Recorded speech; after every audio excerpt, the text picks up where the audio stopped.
রাজনীতির মধ্যে সরকার দল এবং যারা বিরোধী দলে থাকে তাদের মধ্যে একটা জিনিস আছে, ডায়লগটা হচ্ছে তুমি চলো ডালে ডালে আর আমি চলি পাতায় পাতায়। বিষয়টা কিন্তু আমার কাছে মনে হয় যে অনেকটা এইরকমই, যে আওয়ামী লীগ যখন ক্ষমতায় ছিল ঠিক সেম দৃশ্যপট ছিল। বিরোধী দলকে আপনার সাইজ করার জন্য বিশেষ করে জামাত ইসলাম ছিল প্রধান টার্গেট, আর বিএনপিও অনেক জায়গায় আহ, কি বলা হয় যে এরকম ঝামেলায় পড়ছে। অনেক ভালো ভালো মানুষরে মিথ্যা মামলা দিয়া ফাঁসাই দিছে। এর মধ্যে আমার আপন বড় বোনের জামাই, তিনিও মানে 55 বছর বয়সী একজন ব্যবসায়ী, ওনারও ভাই ধরে নিয়ে চলে গেল উনি বিএনপি করার অপরাধে। সারা জীবনে কোনো ওনার বিরুদ্ধে মামলা টামলা কিচ্ছু নেই, তুলে নিয়ে গেল কেন বিএনপি করে এই অপরাধে। তো তার মানে এই ঘটনাগুলো এখন কিন্তু আবার আওয়ামী লীগের বেলায় ঘটছে। ঘটনাগুলো নতুন না, কিন্তু দৃশ্যপট বদলাইছে।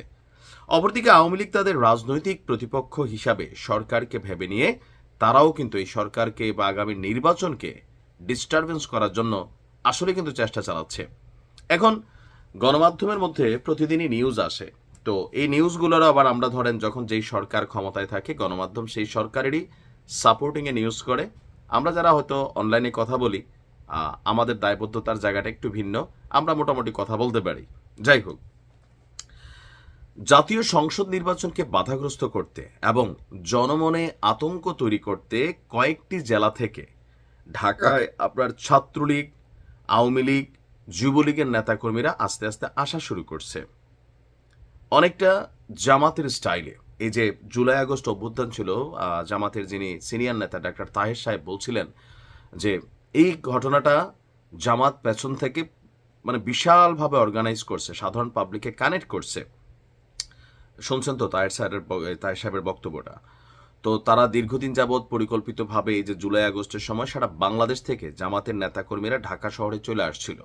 তো আওয়ামী লীগ ঠিক একই স্টাইলে নির্বাচনের আগ মুহূর্তে এখন সারা বাংলাদেশ থেকে তাদের স্পেশাল রিক্রুটমেন্ট করা যে ছাত্রলীগ যুবলীগ কর্মী আছে তাদেরকে ঢাকা পাঠাচ্ছে, দাবিকার পুলিশে।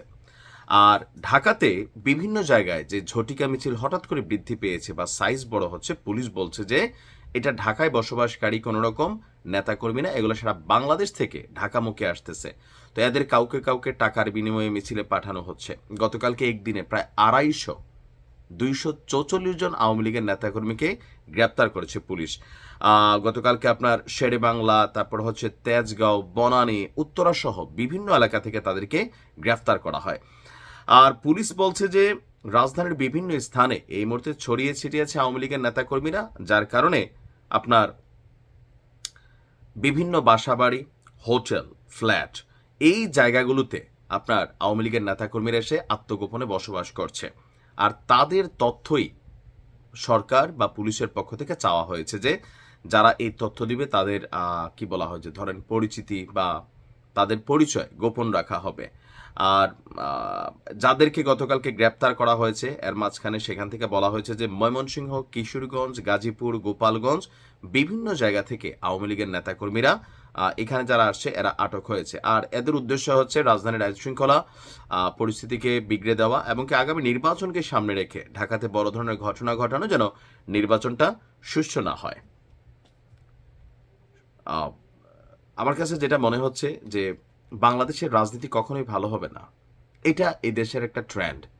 সরকারে যেই থাকে বিপরীত দলকে রাষ্ট্রবিরোধী কর্মকাণ্ড, দেশদ্রোহী, দেশবিরোধী, কখনো পাকিস্তানের রাজাকার, কখনো হচ্ছে ভারতের দালাল, পশ্চিমাদের এজেন্ট, এই শব্দগুলার প্রকৃত মিনিংস আমজনতার কাছে হারাই গেছে। মনে হচ্ছে যে আওয়ামী লীগ এত বছর ক্ষমতায় ছিল তারাই এখন মনে করতেছে দেশ বেচা দিচ্ছে, আবার যখন আওয়ামী লীগ ছিল এই বিএনপি জামাত মনে করতেছে দেশ বেচা দিচ্ছে। আসলে কে কি করে সাধারণ মানুষ অনেকটা এখন ক্লিয়ার যে এই রাজনৈতিক দলগুলা বা আমাদের এই মিডিয়াগুলা বা ধরেন প্রশাসন এখনো শতভাগ নিরপেক্ষ হয়ে দেশের জন্য কাজ করতে পারে না। তারা রাজনৈতিক দলগুলোকে সাপোর্ট করে বা এই রাজনৈতিক দলগুলাই ক্ষমতায় থাকতে মনে হয় যে তাদের থেকে দেশপ্রেমিক নাই, ক্ষমতা থেকে গেলে এদের থেকে ষড়যন্ত্রকারী, রাষ্ট্রদ্রোহী, দেশদ্রোহী আর কেউ নাই। তা আওয়ামী লীগ তাদের রাজনীতি করছে, বোঝাই যাচ্ছে যে ডক্টর ইউনূসের এই নির্বাচনকে তারা সামহাও ডিস্টারবেন্স করতে চায়, এটা বাস্তবতা। আবার সরকারও হার্ড লাইনে যাচ্ছে। দেখা যাক এই সাপ নেউলের খেলায় কে জয়ী হয়। ভালো থাকুন।